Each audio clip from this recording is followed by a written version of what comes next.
नमस्कार दोस्तों, एक बार फिर से आपका स्वागत है हमारे चैनल संघर्ष आईएएस यूट्यूब पर। और आज जैसे हम जानते हैं, मैं आपके सामने आया हूँ एक नया टॉपिक लेके। जैसे हमारे डेमो की जो सीरीज चल रही है, वो सीरीज में का जो अंतिम क्रम है, वो क्रम है संविधान सभा।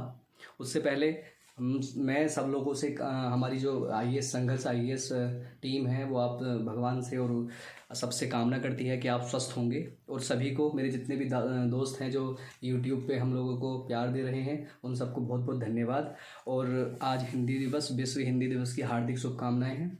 ठीक है दोस्तों, तो आज हम जो स्टार्ट करने वाले हैं, बहुत इंपॉर्टेंट टॉपिक है। उससे पहले मैं आपको बता दूं कि जो टॉपिक आज स्टार्ट हो रहा है, इसमें थोड़े फैक्ट हो सकते हैं, क्योंकि जो फैक्ट आपको याद करने होते हैं, जो फैक्ट एग्ज़ाम में बार बार पूछे जाते हैं, चाहे वो यूपीएससी का एग्ज़ाम हो, चाहे वो यूपीपीएससी का एग्ज़ाम हो, या आपका वनडे एग्ज़ाम हो, हमारी प्राथमिकता ये रहती है, इस लेक्चर को लेके स्पेशली हमारी प्राथमिकता है कि हम आपको वो दे दें, आपको वो क्वेश्चंस एक ही वीडियो में सब प्रोवाइड करा दें, वो सारा कलेक्शन, जिससे आपको अलग अलग सोर्स पे जाने की ज़रूरत ना पड़े और आप एक ही सोर्स में हमारी एक वीडियो को देख के लगभग किसी भी एग्ज़ाम में 2 से 3 एग्ज़ाम को बड़ी आसानी से ले जाएं। तो दोस्तों, आज जो फैक्ट हैं, अब देखो, अब एक बात है, हमारा प्लेटफॉर्म बार बार आपसे कोशिश कर रहा है कि हम आप लोगों को ऑथेंटिक चीज़ देने की कोशिश कर रहे हैं, हम आपको पढ़ने का तरीका बताने की कोशिश कर रहे हैं।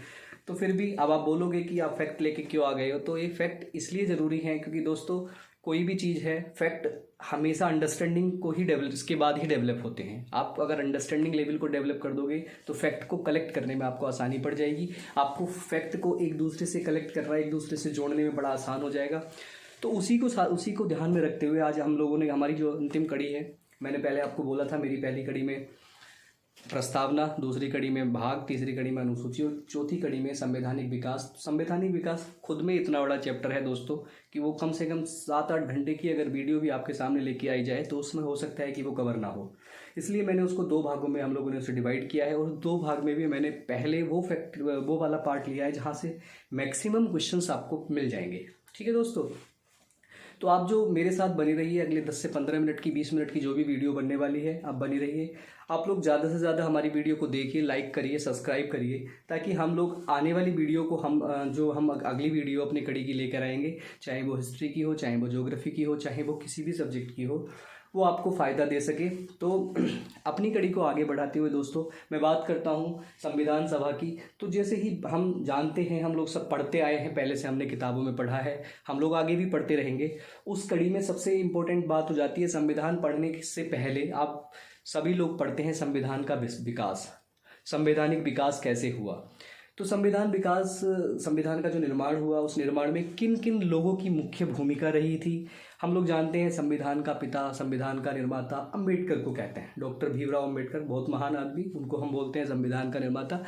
लेकिन क्या एक आदमी पूरा इतना काम कर सकता है? ऐसा मतलब बहुत ज़्यादा ज़रूरी नहीं है कि वो पॉसिबल हो। अब हम बात करते हैं अपने कि वो एक आदमी को ही क्यों संविधान का निर्माता। मैं अपनी आगे वाली जो लेक्चर होने वाला है, आने वाला जो टाइम है, हम लोग, हमारे साथ आप लोग अगले 20-25 मिनट तक लगे रहेंगे, तो मैं बताऊंगा कि उस बंदे को ही क्यों संविधान का निर्माता कहा जाता है। दूसरी बात यह है, संविधान की ज़रूरत क्या पड़ी। तो आप लोग जानते हैं संविधान की ज़रूरत मैं बार बार आपको बताता हुआ आया हूँ। संविधान एक ऐसा डॉक्यूमेंट्स है जिसमें किसी भी सिस्टम को चलाने के लिए रूल्स रेगुलेशंस होते हैं। तो उसे बनाने के लिए, अभी हमारा जो देश था, अभी मैं बात कर रहा हूँ सेकेंड वर्ल्ड वॉर के जस्ट बात की, हमारे देश में, हमारे जो आने वाले लेक्चर्स हैं उसमें आपको मिलेगा कैसे स्वतंत्रता संग्राम हुआ, कैसे जो बहुत महान आंदोलन हुए, बहुत महान नेताओं के द्वारा बलिदान दिया गया, उन सब पे हम लोग डिस्कस करेंगे। उसी क्रम में मैं अपनी बात को आगे बढ़ाता हूँ, बात करता हूँ। जैसे ही सेकेंड वर्ल्ड वॉर ख़त्म होता है, जो स्थितियाँ थी, चाहे वो ब्रिटिश की स्थिति हो, चाहे वो इंडिया की स्थिति हो, दोनों की स्थितियों में थोड़ा उथल पुथल थी।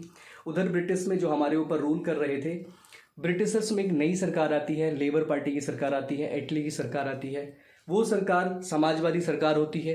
वो सरकार बार बार हमारे भारत में, जो ब्रिटिश भारत कहलाता था, उसमें बार बार सिस्टम हो रहा था, बार बार स्वतंत्रता की मांग चल रही थी, बार बार अपने आप को एक अलग देश और एक अलग पहचान बनाने की मांग चल रही थी। उसको देखते हुए वहाँ पे एक प्रस्ताव पास करते हैं, और प्रस्ताव पास करने के बाद एक कमेटी बनाते हैं ब्रिटिश में, उस कमेटी को भेजते हैं इंडिया। तो दोस्तों यहाँ से हमारे भारत का जो संविधान है उसका सिस्टम शुरू होता है।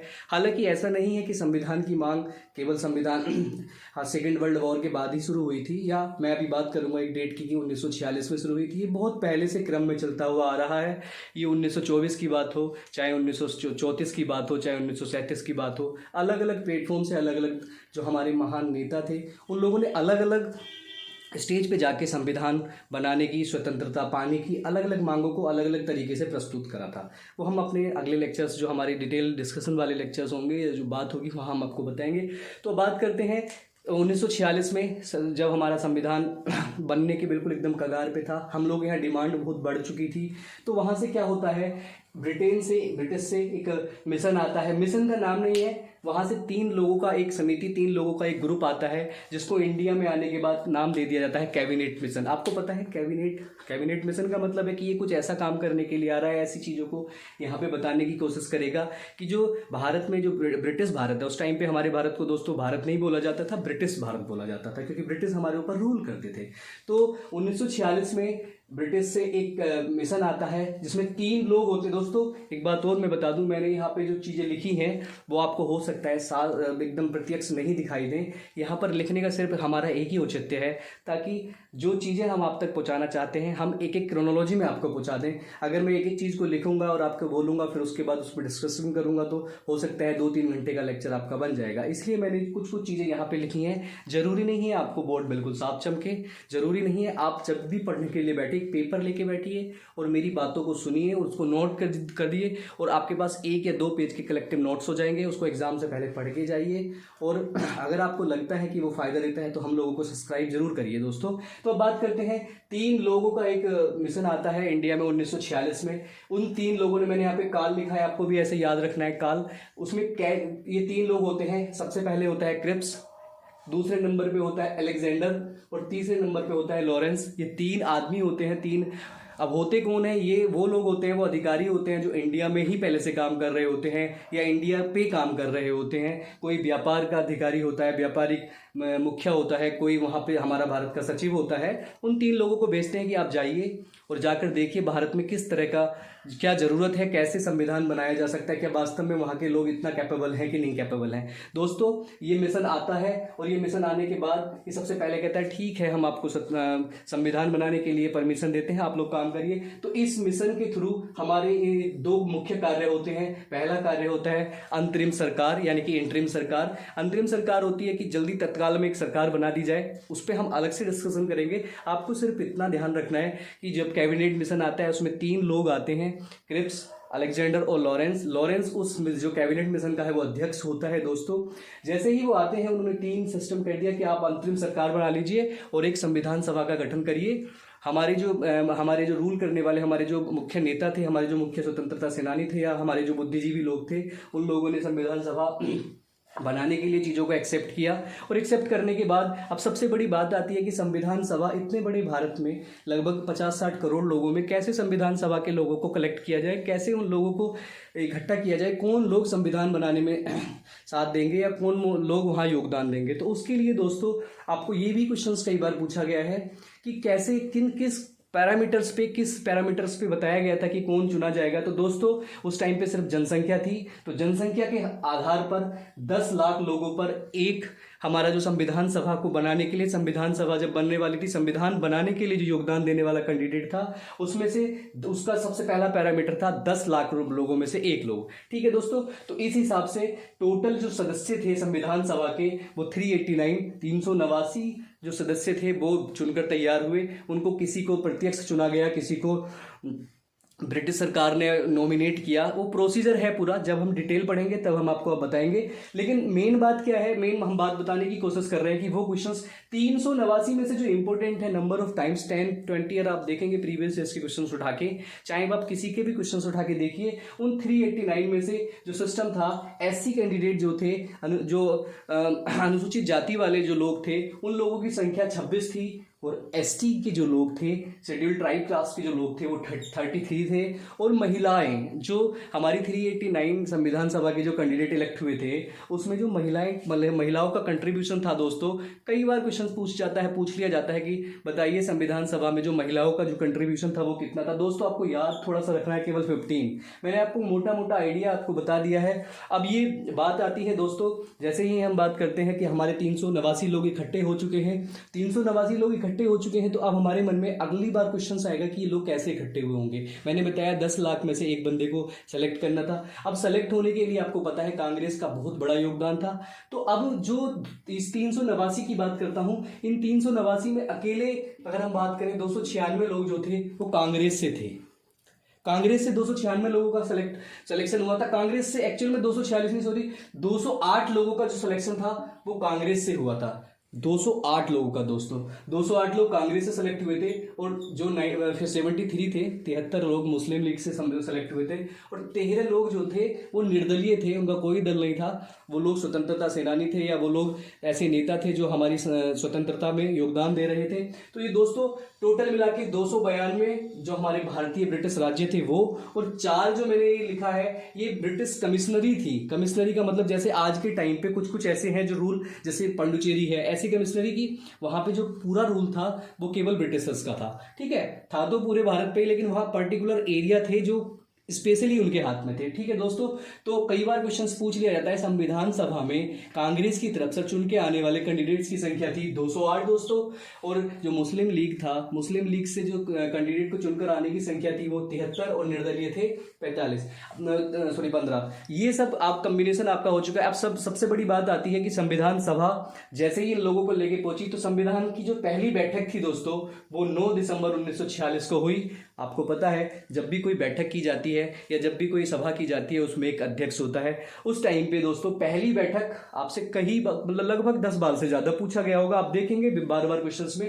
पहली जो बैठक थी दोस्तों वो पहली बैठक 1946 9 दिसंबर को हुई और उसमें सच्चिदानंद सिन्हा को अस्थायी अध्यक्ष, एक शब्द याद रखना है आपको, अस्थायी अध्यक्ष चुन लिया गया। सच्चिदानंद सिन्हा को अस्थायी अध्यक्ष, क्योंकि सभा को चलाने के लिए किसी अध्यक्ष की जरूरत होती है और हमारी जो संविधान सभा के जो लोग थे वो पूरी तरह से तैयार नहीं थे, इसीलिए अस्थायी तौर पर संविधान का जो कार्य था, संविधान सभा का जो कार्य था आगे चलाने के लिए उन्होंने एक अस्थायी अध्यक्ष को नॉमिनेट कर दिया था। उसके 2 दिन बाद ही दोस्तों दूसरी बैठक होती है 9 दिसंबर 1946, जिसको हम द्वितीय बैठक के नाम से जानते हैं। दोस्तों लोग तैयार हो चुके थे और दूसरी बैठक में जो 11 दिसंबर 1946 को हुई थी उस संविधान सभा में हमारे जो स्थायी अध्यक्ष हैं डॉक्टर राजेंद्र प्रसाद, आप जानते हैं राजेंद्र प्रसाद हमारे स्वतंत्र भारत के प्रथम राष्ट्रपति भी रहे हैं, उनको जो हमारी संविधान सभा थी उसका स्थायी अध्यक्ष चुन लिया जाता है। उसी के साथ साथ, उसी अध्यक्ष चुनने के साथ साथ एक बहुत महान जो बुद्धिजीवी थे, जो कानून के ज्ञाता थे, विख्याता थे, उनको चुना जाता है BN राव। जब द्वितीय बैठक हुई उसी टाइम पे कानूनी सलाहकार के रूप में हमारे संविधान सभा या संविधान समिति या संविधान जो भी आप कहिए उसके सलाहकार के रूप में VN राव को इलेक्ट कर दिया जाता है। किसमें स्थायी अध्यक्ष बना दिया जाता है 11 दिसंबर सन 1946 को राजेंद्र प्रसाद को, और वहीं से एक कैंडिडेट VN राव जिसका बार बार क्वेश्चंस पूछा जाता है दोस्तों, उसको बना दिया जाता है।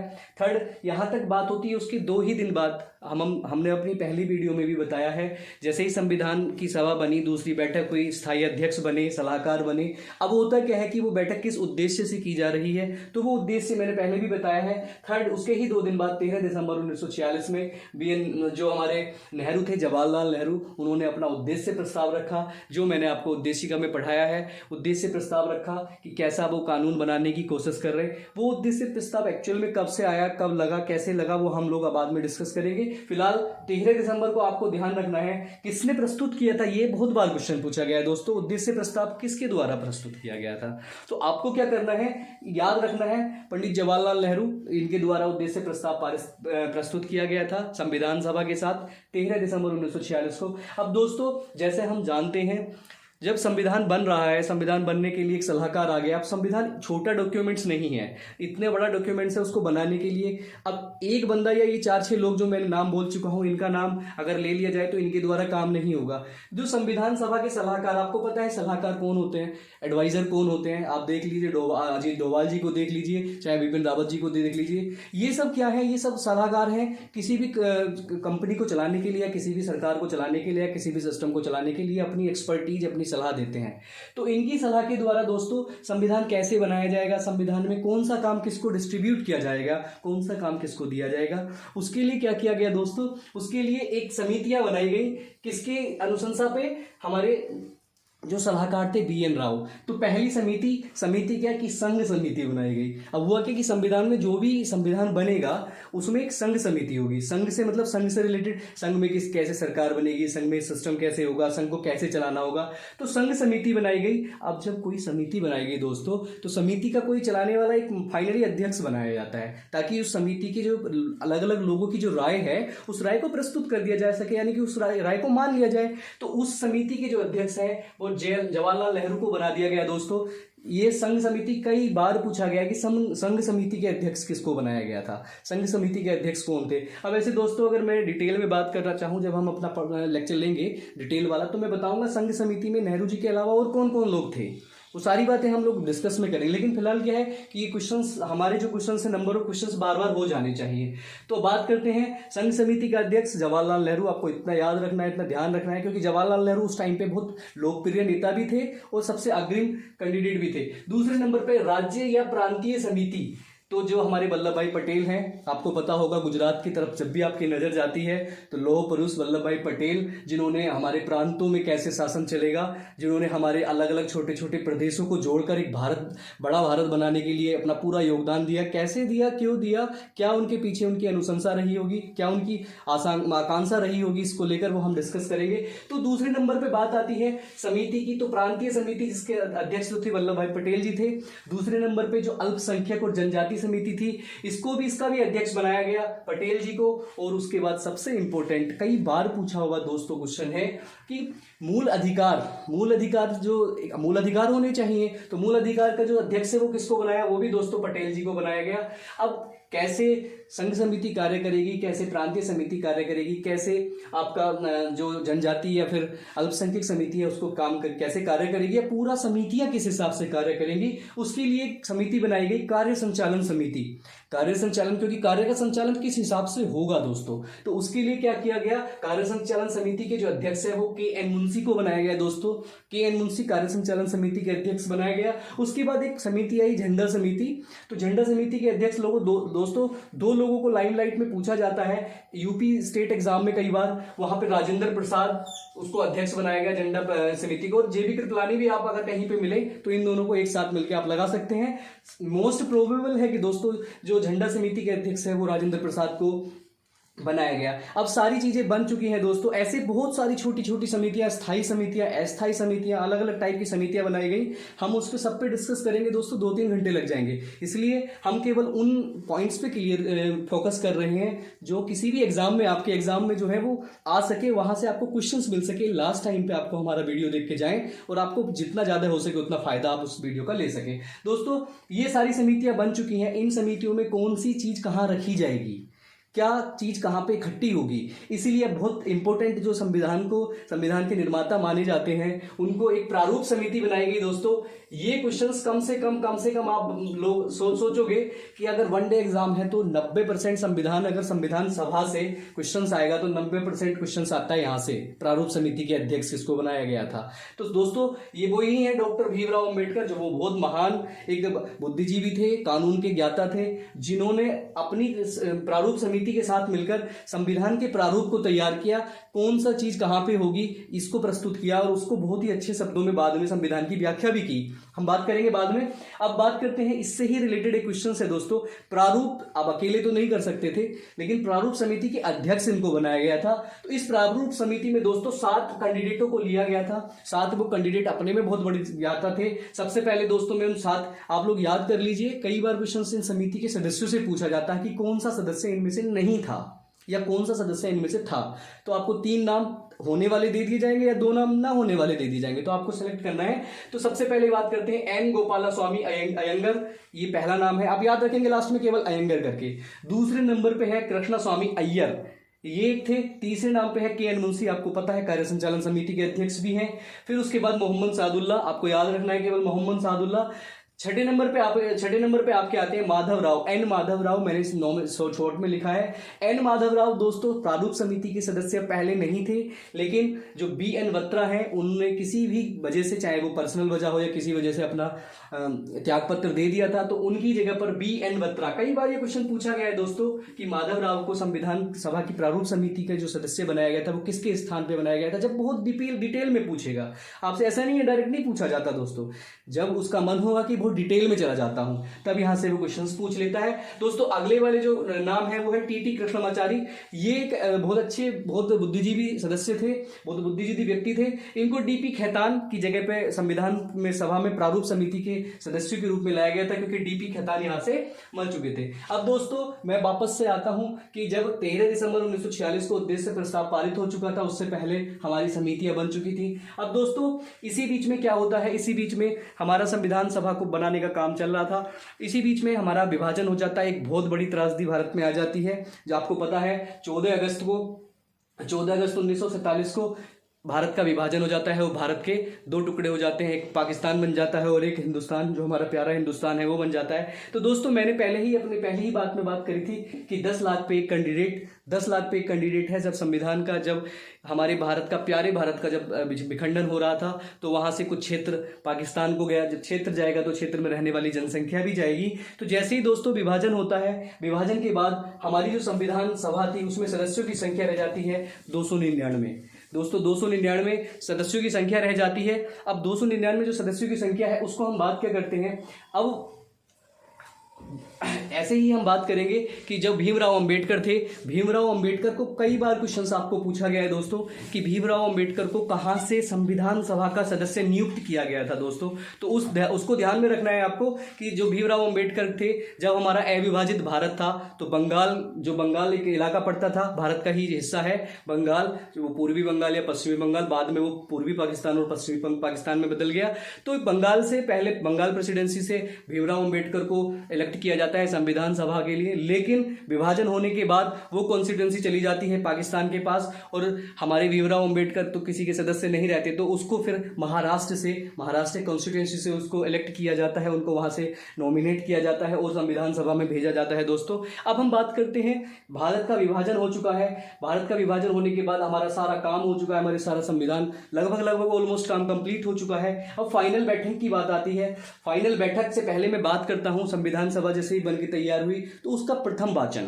अब होता क्या है, जब तुमने कोई कानून बनाया, आज के डेट में भी आप देखोगे, आप जब संसद को पढ़ोगे, संसद को हम लोग पढ़ाएंगे आपको, तो बताएंगे कि संविधान में जो कानून बनाया जाता है, उस कानून को बनाने का एक पूरा प्रोसीजर होता है, और वो प्रोसीजर होता है कि कानून जब प्रस्तुत करा जाता है तो उसके 2-3 स्टेप से गुजरना होता है। ऐसे ही हमारी जो संविधान सभा के द्वारा बनाया गया कानून था, वो बन के तैयार हुआ था, प्रारूप समिति और बाकी लोगों ने अपना काम कंप्लीट किया था दोस्तों, वो प्रस्तुत किया। फिर प्रथम वाचन के लिए वो प्रस्तुत किया गया 4 नवंबर से 9 नवंबर 1948 में हमारा प्रथम वाचन हुआ। कई बार ये सवाल पूछा गया है दोस्तों कि संविधान सभा का प्रथम वाचन कब से कब तक हुआ। आपको डेट में घुमा देगा, आपको सन में घुमा देगा, आपको किसी भी चीज में घुमा देगा, तो डरने की बात नहीं है।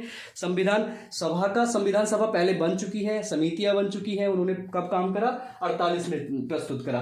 द्वितीय वाचन की बात करते हैं। पहले वाचन हुआ, वाचन में अपनी अपनी राय रखी जाती है, कैसे जो कानून बनाए गए हैं, जो नियम बनाए गए उनको बताया जाता है। द्वितीय वाचन जो हुआ दोस्तों, वो 15 नवंबर 1948 से लेकर 17 अक्टूबर 1949 तक हुआ। लंबा वाचन चला दोस्तों, और इस वाचन में लोगों से क्या किया गया, पहले वाचन के बाद इस दूसरे वाचन में लोगों से संशोधन के लिए बात करी गई कि आप बताइए कि क्या संशोधन चाहते हैं। जैसे आज भी अगर गवर्नमेंट चाहे, आज भी अगर यूपीए, चाहे वो एनडीए की गवर्नमेंट हो चाहे यूपीए की गवर्नमेंट हो, कोई एक अगर बड़ा सा कानून लेके आना चाहती है तो पहले लोगों की, पब्लिक की राय पूछती है।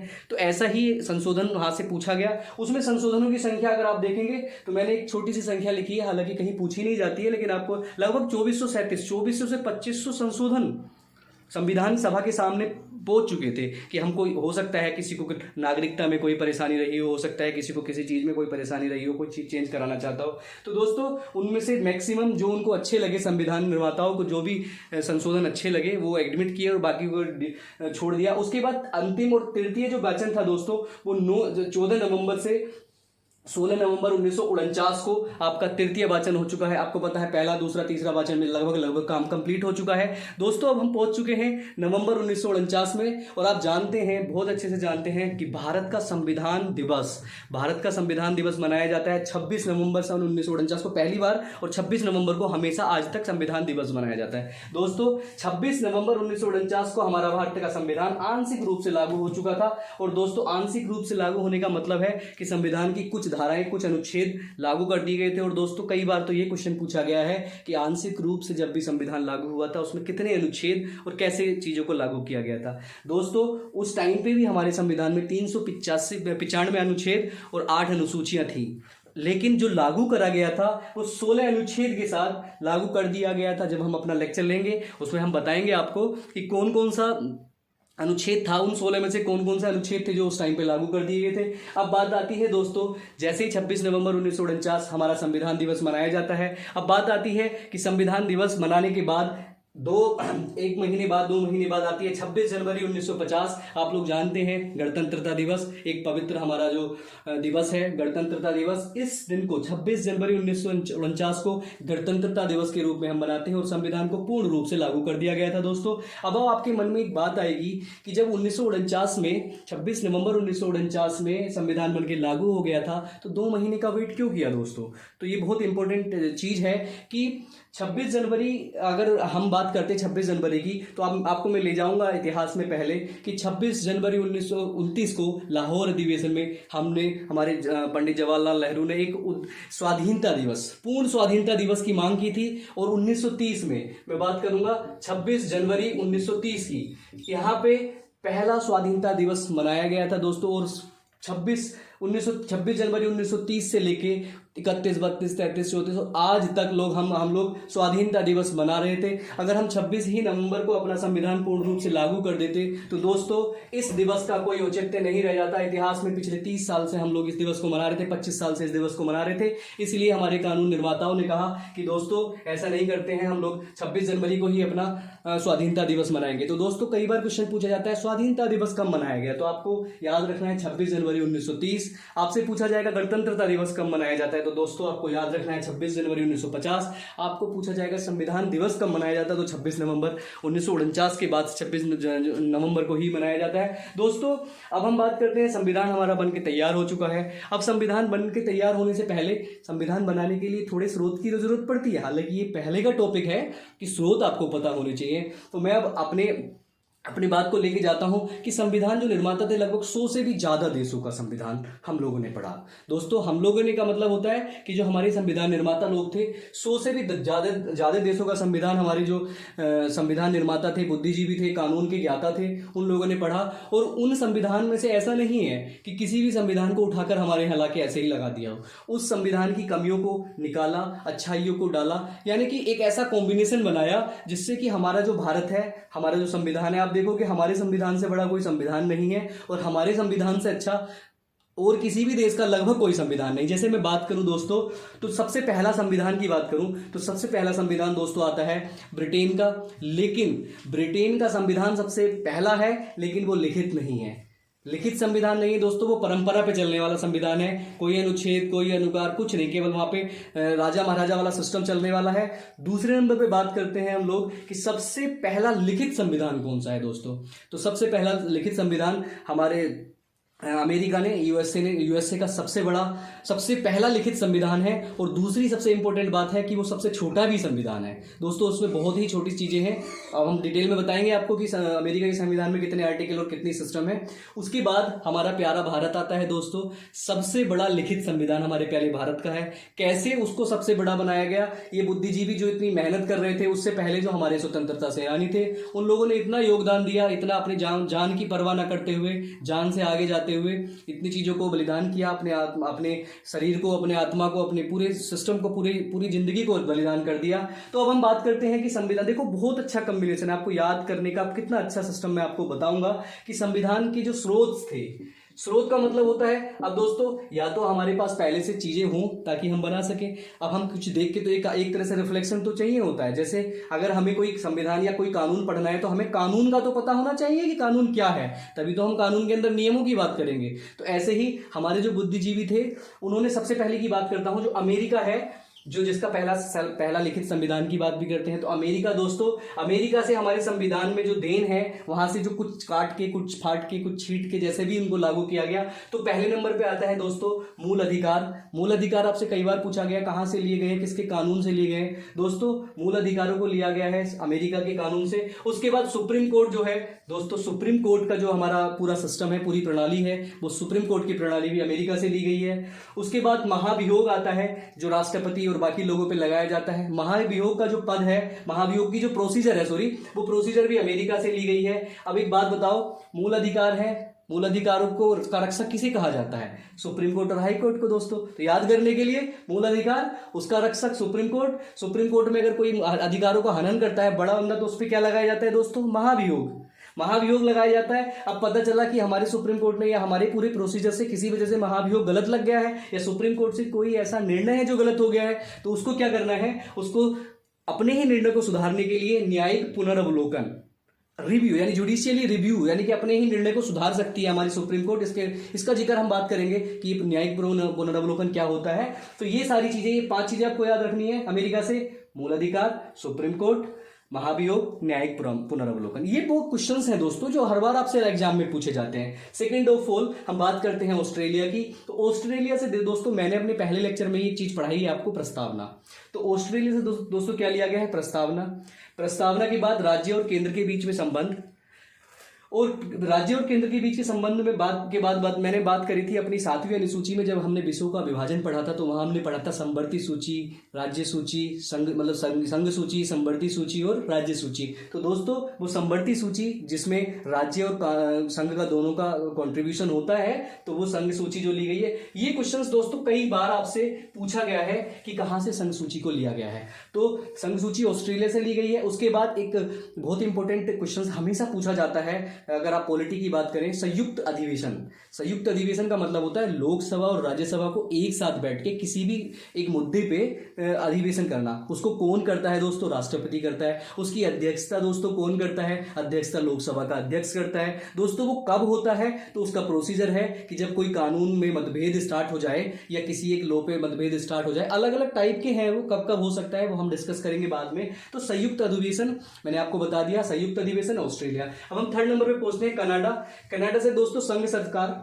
संघ सरकार का मतलब होता है कि जो सुप्रीम सरकार होगी वो संघ की सरकार होगी। उसके बाद राज्यपाल का जो पद होगा, आपको पता है हमारे हर एक स्टेट में राज्यपाल होता है, जो राष्ट्रपति का प्रसाद प्रांत एक बंदा होता है, एक राष्ट्रपति उसको अपने ही नॉमिनेट करता है, और राष्ट्रपति के सारे काम, राष्ट्रपति को अपनी रिपोर्ट सौंपना, राष्ट्रपति को सारी बात करना, यानी कि राज्य में राष्ट्रपति का एक बंदा होता है, यानी कि केंद्र सरकार का मैं कहूं तो एक बंदा होता है जिसको हम राज्यपाल कहते हैं। तो राज्यपाल का जो पद है दोस्तों वो लिया गया है कनाडा से। उसके बाद दोस्तों एक अवशिष्ट सूची होती है। कई बार ये भी क्वेश्चन दोस्तों पूछा गया है कि अवशिष्ट सूची जो कहां से ली गई है, तो वो कनाडा के कानून से हमारे संविधान में लेके आई गई है। और दोस्तों अभी एक 2017 में आप लोग सब जानते होंगे जो जीएसटी है। अभी आप ये मत सोचना कि जीएसटी का, मैं कह रहा हूँ जीएसटी पहले किसने लागू करा। दोस्तों जीएसटी का जो प्रोसीजर है इंडिया में जो लाया गया है, वो जीएसटी का प्रोसीजर लाया गया है कनाडा के कानून से। कनाडा में जैसे जीएसटी की प्रणाली है, वैसे ही हमारे इंडिया में उसकी प्रणाली को लाया गया। दोस्तों अब बात आती है, मैं 4th नंबर पे पहुंचता हूं, वो है ब्रिटेन। अब ब्रिटेन की बात करते हैं। ब्रिटिश हम पे राज कर रहे थे, तो ब्रिटिश, मैक्सिमम बात है कि ब्रिटिश की जो कानून का जो हमारे ऊपर सिस्टम है वो ज्यादा होने वाला है। देखो क्या होता है, देखो पहले शब्द दे रखा है ब्रिटिश से, जो ब्रिटेन से लिया गया है वो लिया गया संसद। दोस्तों एक सवाल तो यही पूछ लिया जाता है कि बताइए भारत के संविधान में संसद किस किस को मिला के बनती है।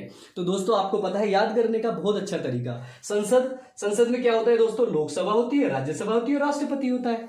3 लोगों को मिलकर हमारी संसद बनती है। तो कहां से? ब्रिटेन से। क्या? लोकसभा, राज्यसभा, संसद और राष्ट्रपति। तीनों चीजों को मिला के। उसके बाद बात करते हैं मंत्रिमंडल, जो कैसा मंत्रिमंडल प्रणाली होगी, मंत्री कौन होगा, कितने % मंत्री बन सकते हैं, कैसे मंत्री बनेंगे, वो कहां से लिया गया है दोस्तों, ब्रिटेन से लिया गया है। और एक है एकल नागरिकता, ये बहुत बार क्वेश्चन पूछा गया है दोस्तों, एकल नागरिकता कहां से ली गई है। एकल नागरिकता का मतलब आप सोचेंगे कि नागरिकता तो नागरिकता होती है, उसके पीछे आगे पीछे कैसे एकल दुवल लगा सकते हो। तो मैं आपको थोड़ा सा प्रकाश डालना चाहूंगा कि दोस्तों आप अमेरिका में जाएंगे तो अमेरिका में आपको 2 नागरिकता लेनी पड़ती है। एक आपको अमेरिका की नागरिकता लेनी पड़ती है, और एक अमेरिका के छोटे किसी स्टेट में जाएंगे तो आपको वहां स्टेट की नागरिकता लेनी पड़ती है। लेकिन हमारे जो संविधान निर्माता थे, इतने बुद्धिजीवी थे, कानून को इतनी अच्छी तरह से जानते थे, वो एक अखंड भारत बनाना चाहते थे दोस्तों। तो उन्होंने इस कानून में थोड़ी सी चीज ऐसे चेंज की कि एकल नागरिकता।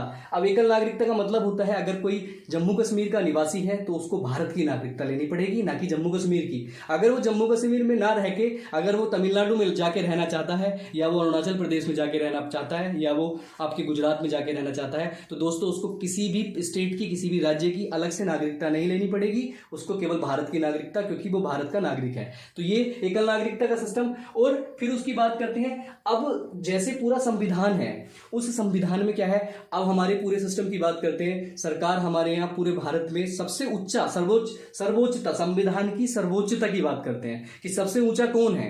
हमारे पूरे भारत की बात करें तो हमारे यहाँ सबसे ऊंचा जो है वो संविधान है। आप देखोगे प्रधानमंत्री हो, राष्ट्रपति हो, या यही 2 लोग हमारे देश का प्रतिनिधित्व करते हैं विदेश में, ये किसकी शपथ लेते हैं, ये संविधान की शपथ लेते हैं। कहने का मतलब है कि इनके अपने जो काम होते हैं उनसे भी ऊपर जाके है हमारा संविधान। तो संविधान की सर्वोच्चता जो है दोस्तों वो ब्रिटेन से ली गई है।